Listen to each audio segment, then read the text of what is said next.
नमस्कार, आप देख रहे हैं पंजाब केसरी टीवी। मैं हूं कमाइनी। एग्जाम्स डेज ऑलमोस्ट आ चुके हैं और एग्जाम्स का जो स्ट्रेस है वो स्टूडेंट्स पर, उनके एक्सपर्ट्स पर और पेरेंट्स पे अच्छे से देखा जा रहा है। ऐसे में कैसे करते हैं एग्जाम्स की तैयारी और टॉपर्स के टॉप करने का सीक्रेट क्या है, आइए जानते हैं लुधियाना के KVM स्कूल के टॉपर से, जो कि इस टाइम 11th क्लास में है और एग्जाम्स की प्रेपरेशन स्टार्ट हो चुकी है। Hello, Hi, I am Tatsam Kharbanda from +1. I am present in +1 and I have opted for commerce with maths. Okay, तो सबसे पहले आप हमें ये बताइए कि टॉप करने का जो मतलब टॉप सीक्रेट है वो क्या है? इसका ऐसे कोई फंडा नहीं है, इट्स जस्ट कि आप रेगुलर रहिए, अपनी टीचर्स की बात सुनिए, क्लास में पढ़िए और रेगुलरली आप एक्स्ट्रा रीडिंग करिए, सब हो जाता है। I am Bhavik of class 11 and I have opted for non-medical stream. Parents और टीचर्स का कितना सपोर्ट रहता है एग्जाम प्रिपेयर करने में? पेरेंट्स और टीचर्स का सबसे ज़्यादा इंपॉर्टेंट रोल रहता है। आई थिंक स्टूडेंट के बाद उनका ही टीचर्स का सेकंड रोल बनता है। एग्ज़ाम्स के जितने भी डाउट्स होते हैं, कोई क्वेरीज होती है, आप टीचर से जब भी बात करो, ऐसी हर टीचर हेल्पफुल होते हैं, कभी भी हेल्प करने के लिए तैयार होते हैं। और पेरेंट्स का भी बहुत रोल रहता है, मतलब घर में सपोर्ट उन्हीं की मिलती है। एंड जो बच्चे हॉस्टल्स में रहते हैं उन्हें पता होता है कि पेरेंट्स की वैल्यू क्या है एग्जामिनेशन में, क्योंकि हॉस्टल में पेरेंट्स नहीं होते और टीचर्स भी अवेलेबल नहीं होते। तो वी आर लकी इनफ कि हमारे पास टीचर्स और पेरेंट्स की फैसिलिटी एनी टाइम है। आपसे एक बहुत ही इंपॉर्टेंट क्वेश्चन है, क्योंकि एग्जाम्स जो है हैंड राइटिंग बहुत ज़्यादा डिपेंड करती है और बॉयज़ की हैंड राइटिंग कहीं ना कहीं थोड़ी सी गर्ल्स के कंपैरेटिवली ख़राब होती है। हैंड राइटिंग का कितना रोल है एग्जाम्स में? हैंड राइटिंग और प्रेजेंटेशन का ऑफ कोर्स बहुत ज़्यादा रोल होता है, बिकॉज अगर आप ठीक है, आपका हो सकता है कि हैंड राइटिंग ना अच्छी हो, एटलीस्ट आप अपनी तरफ से प्रेजेंटेशन तो बेटर कर सकते हैं ना, कि यू लीव प्रॉपर गैप्स, आप जगह दे हर चीज़ के बीच में, आप क्वेश्चन के बाद लाइन लगाइए, नॉर्मल हो जाता है, राइटिंग उसी में कवर अप हो जाती है। हाय, Hello, my name is Chahat Bhandari and I'm in class +1 and I have opted for commerce stream. सबसे पहले तो मेरे को ये बताइए कि क्या सीक्रेट है टॉप करने का, जो टॉप सीक्रेट है? सीक्रेट तो शायद यही है कि सबको अगर लगता है कि 10 CGPA स्कोर करना बहुत डिफिकल्ट है, बट ऐसा नहीं है। If you are regular enough, आप अपनी टीचर्स की बात सुन रहे हो, एक अपना टाइम टेबल स्केड्यूल ढंग से बना रहे हो, and most importantly when you have your parties and everything around, तो अगर आपने ना बोलना सीख लिया ना अपने दोस्तों को सिर्फ एग्ज़ाम के दिनों में या एग्ज़ाम से पहले, तो शायद 10 CGPA is not a difficult task. Science stream जो है वो बहुत ही टफ होती है, राइट? तो मतलब कैसे डिवाइड करते हो कि कौन सा मतलब जो कौन सा पार्ट पहले करना है, टफ पार्ट कब करना है, इजी पार्ट कब करना है, ये जो डिवाइड करते हो ये कैसे करते हो?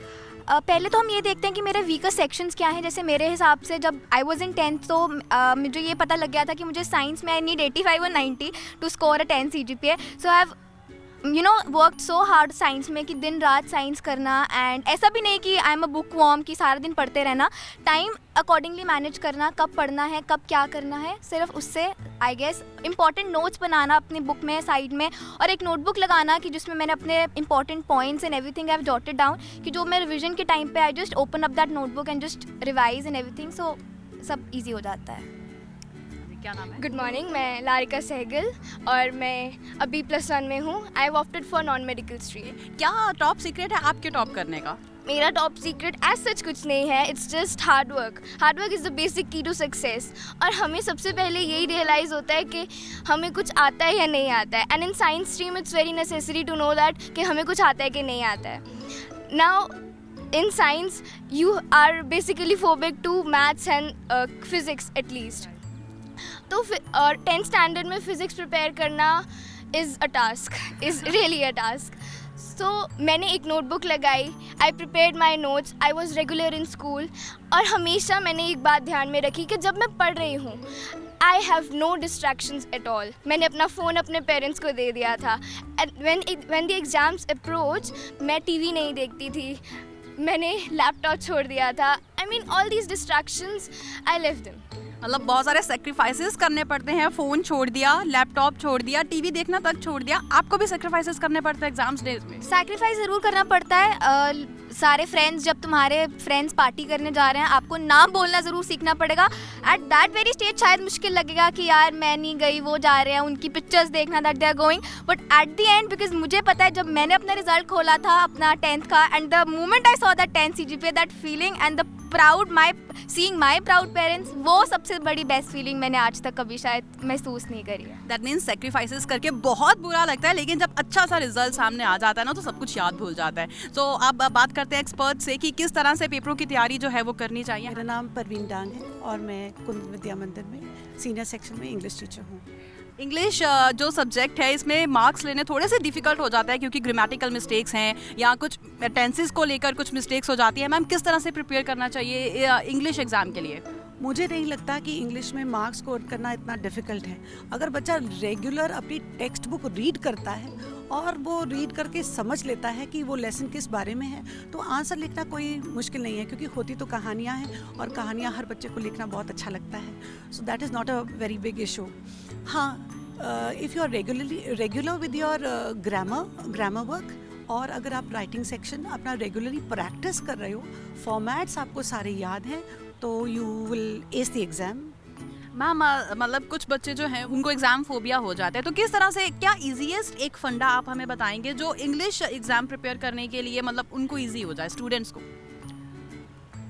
देखिए, जब आपको पेपर मिले 15 मिनट पहले जो आपको रीडिंग टाइम मिलता है, बच्चे को वो रीडिंग टाइम बहुत अच्छी तरह से यूज़ करना है और पूरा क्वेश्चन पेपर कंसंट्रेशन से पढ़ना है।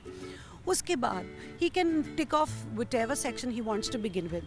वैसे तो बहुत सही तरीका रहेगा कि आप हर क्वेश्चन सेक्शन वाइज शुरू करें, लेकिन अगर किसी बहाने किसी भी रीज़न के कारण आपको डिफरेंट सेक्शन अच्छा लगता है, सेक्शन बी पहले अच्छा लगता है, start with that section but complete that section before you move on to the next section. और हैंड राइटिंग लेजिबल हो, प्रेजेंटेशन बहुत सुंदर हो, हैंड राइटिंग बहुत सुंदर ना हो पर नीटली काम किया हो, इम्पॉर्टेंट पॉइंट्स अगर आपने अंडरलाइन करे हुए हो तो it's a very good thing.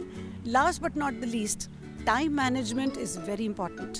अगर आपको पता है कि मैंने 3 घंटे का पेपर पूरा ख़त्म करना है, तो आपने प्लान करना ही है। अगर वो कर लिया, you have wasted again. Good morning, I am Reena Kapoor and I also teach English to senior students, and I have been here since 1993 teaching English to 9th and 10th classes.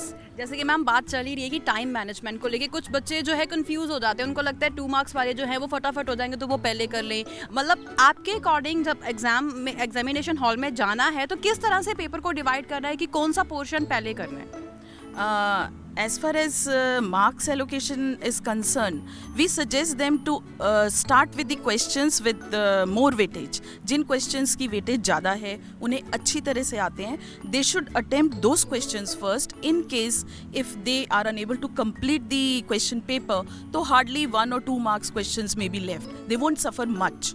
तो they should start with those questions. They are confident enough, and the questions which carry more marks. And ma'am कितने time पहले जो है exams की preparation start करवा दी जाती है students को? कुछ एक्स्ट्रा एक्सरसाइजेज या कुछ एक्स्ट्रा बुक्स आप सजेस्ट करते हैं? एक्चुअली प्रिपरेशन तो पूरे साल ही चलती है। We keep them testing off and on, periodic test भी होते हैं, बट जो रिगरस ट्रेनिंग है दैट स्टार्ट्स अराउंड नवंबर और the beginning of December by through pre boards, then regular testing, revision test, block test. We keep testing them. And we divide the syllabus in smaller parts ताकि वो focus करें कुछ particular portions पे, उनकी testing हो गई. We tell them their weaker portions, their weaknesses, and then suggest them how to improve upon it. Myself Mrs. Vinay Syal and I teach maths to 9th and 10th class. Maths का phobia बहुत सारे students को होता है। Ma'am किस तरह से तैयारी करवाते हैं आप बच्चों को मैथ्स एग्जाम्स के लिए? पहली बात तो उनका फोबिया ही दूर करना होता है, डर निकालना है उनका कि मैथ्स कोई डिफ़िकल्ट सब्जेक्ट नहीं है। हाँ, लेकिन ओरली नहीं कर सकते हैं, you have to do it in written. दूसरा, प्रॉपर टाइम टेबल बनाइए और उसको स्टिक करिए। ये नहीं कि 1 दिन 2 दिन किया और फिर हे वे हो गया। और जब भी आपको रिवीजन टेस्ट और ये सब चेक होके प्री बोर्ड्स वगैरह मिलते हैं, आपको पता लग जाता है कि आपके वीक एरियाज़ कौन से हैं। उन वीक एरियाज़ पे ज़्यादा स्ट्रेस दीजिए ताकि उन वीक एरियाज़ को आप इम्प्रूव कर पाएँ। मैम आपके अकॉर्डिंग जब हम मैथ्स करते हैं राइट, तो दिमाग जो है वो ज़्यादा जल्दी थक जाता है, तो किस तरह से बच्चों को उस चीज़ को मतलब अपने रूटीन में निकालना चाहिए? सोने का टाइम, उठने का टाइम, या फिर डाइट चार्ट, और या फिर फोकस करने के लिए कोई एक्सरसाइज या योगा या प्राणायाम, ये सब चीज़ों का कितना मतलब कि ध्यान रखना चाहिए एग्जाम्स में? सबसे बड़ी प्रॉब्लम आती है जब बच्चों को 3 घंटे बैठ के वो पेपर देना पड़ता है, वो उनको आदत होती नहीं है। तो हम उनको यही सजेस्ट करते हैं टाइम मैनेजमेंट के लिए कि 3 आवर्स का पेपर घर पे फिक्स टाइम रख के सॉल्व कीजिए। अगर आप फर्स्ट पेपर सॉल्व कर रहे हैं, एट अ स्ट्रेच नहीं कर पाते, डिवाइडेड इन 1 आवर। सी कि 1 घंटे में आप कितने क्वेश्चंस कर पाए. Take a break, have something to eat, refresh your self and then sit again. और फिर सेकेंड आवर देखिए कितने क्वेश्चंस आपने अटेम्प्ट किए. इससे पता लग जाएगा कि 3 घंटे में आप कितने अटेम्प्ट कर पाए. वो धीरे धीरे जैसे नंबर ऑफ सैम्पल पेपर्स वो इंक्रीज़ करते चले जाएंगे, उनका सिटिंग टाइम भी बढ़ेगा और उनको ये भी पता लग जाएगा कि कितने वेदर उनको रिवीजन का टाइम बाद में मिल पाता है या नहीं. बिकॉज ये इस पैटर्न को सेट करना बहुत ज़्यादा ज़रूरी है.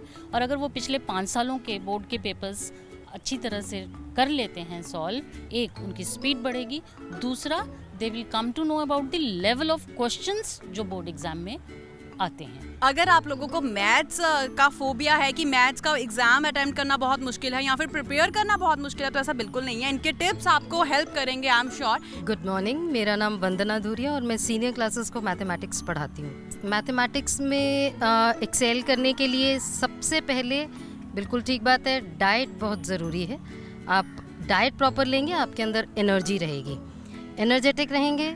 दूसरी बात, आप रूटीन प्रैक्टिस में अपनी नोटबुक ज़रूर मेंटेन करके रखिए ताकि जब एग्ज़ाम आए तो आपके पास रेडी मटेरियल होता है प्रैक्टिस रिवीजन करने के लिए.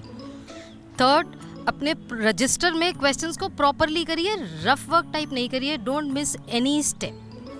कोशिश करिए डे 1 से जब आप क्वेश्चंस करें, 1 mark question 1 minute, maximum up to 2 minutes. 2 marks question not more than 2 minutes. 3 marks question 3 to 4 or 3.5 minutes. 4 marks question again 4 minutes and 6 marks question not more than 6. ज़्यादा से ज़्यादा आप 7 मिनट्स ले सकते हैं. जब अगर आप रूटीन में ये प्रैक्टिस करते रहेंगे तो आपको कभी भी क्वेश्चन पेपर में प्रॉब्लम नहीं आएगी. आपका टाइम मैनेज रहेगा, कॉपी मेंटेन करने से रिवीजन के आपको मटेरियल रेडी रहेगा, आपको कहीं किसी से कोई प्रॉब्लम नहीं आएगी. रूटीन के जो क्वेश्चंस करते हैं, कई क्वेश्चंस होते हैं डेफिनेटली मैथमेटिक्स में जो उस टाइम हमको स्ट्राइक नहीं करते. आप प्लीज़ इमीडिएटली अपने टीचर से कंसल्ट करके उसको सॉल्व करवा लीजिए. डोंट वेस्ट योर टाइम, बिल्कुल अपना टाइम वेस्ट ना करिए. टाइम इस तरीके से मैनेज हो जाता है. फिर जब एग्ज़ाम आने वाले हों, मेरी एक एडवाइस है, पर वीक 2 सैम्पल पेपर ज़रूर सॉल्व करिए. अगर आप per week 2 sample paper solve करेंगे, एग्ज़ाम में आपको 3 आवर्स लगते हैं. आप रूटीन में जब आप रूटीन से 2 पेपर सॉल्व करेंगे, आप 2.5 आवर्स से 2 आवर्स तक बहुत इजीली पहुंच सकते हैं. और फिर आपको एग्ज़ाम में हाफ आवर जो क्वेश्चंस आप नहीं अटेम्प्ट कर पाए उनको अच्छे से देखने में मिल जाता है और नेक्स्ट हाफ आवर आपको रिवीजन का टाइम मिल जाता है. मेरी एक एडवाइस है स्टूडेंट्स को, ग्राफ्स जब वो सॉल्व करते हैं रूटीन में, एक्स और वाई एक्सेस वो मेंशन नहीं करते. एग्ज़ाम में उसके मार्क्स डिडक्ट हो सकते हैं. लास्ट में आंसर ज़रूर लिखिए. एग्ज़ाम में जब आप क्वेश्चन करते हैं, वैसे तो अपना ही एक मेथड होता है कि आपने अटेम्प्ट कौन से क्वेश्चंस करने हैं पहले, बट जो कैलकुलेशन पार्ट वाले न्यूमेरिकल्स हैं उसको पहले अटेम्प्ट करिए. क्योंकि जब आप एग्ज़ाम में एग्ज़ाम दे रहे होते हैं तो आप पीस ऑफ माइंड से जाते हैं. आपका कैलकुलेशंस स्ट्रॉन्ग उस टाइम होता है. एग्ज़ाम के एंड तक आप एग्जॉस्ट हो चुके होते हैं तो कैलकुलेशंस में मिस्टेक के चांसेस हैं. वैसे एग्ज़ाम अपने अकॉर्डिंगली दीजिए. क्वेश्चन नंबर ज़रूर लिखिए, वो भी बहुत इम्पोर्टेंट है.